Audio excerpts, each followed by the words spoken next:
So yun, 4:30 na ng hapon. Pagkatapos kong magtinda ng hunting oil duck dito,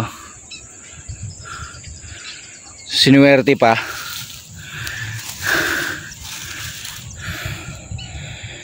Yan. Sobrang lalim niya lang ngayon, oh. Marami siyang dahon-dahon. So sayang, hindi ko napansin yung iba. So update na lang tayo. So wala pa akong scope cam, kaya hindi pa ako pwedeng hindi pa ako pwedeng makakuha ng tinatarget sila. So panibagong ginataan na naman. So yung lugar na to, ito na lang yung natitirang tubigan. Tapos ito rin yung pinagpupugaran ng well duck. So update na lang. So yun, alas 6 na ng hapon. Buti na lang isang well duck pa tayo. Ayan.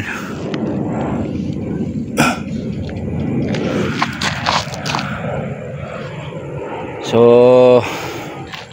yung silencer ko hindi ko na nagamit, kaya nag DIY ako. Tapos binalutan ko na siya ng camouflage. So binalutan ko na rin ng camouflage. Pag tingnan mo sa malayo, sobrang astig niya. So shoutout sa mga namamaril ng well duck. So bihira ang magkataon na mayroong ganito. Sayang walang scope cam.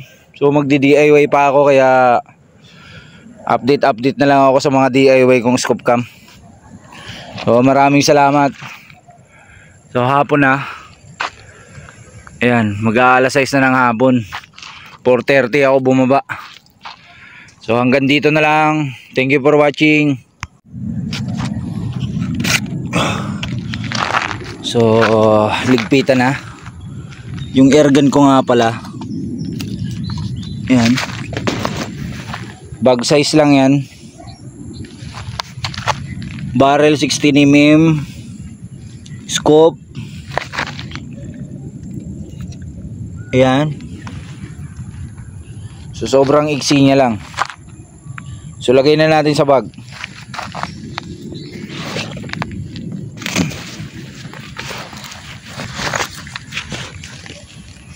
So ayan na siya.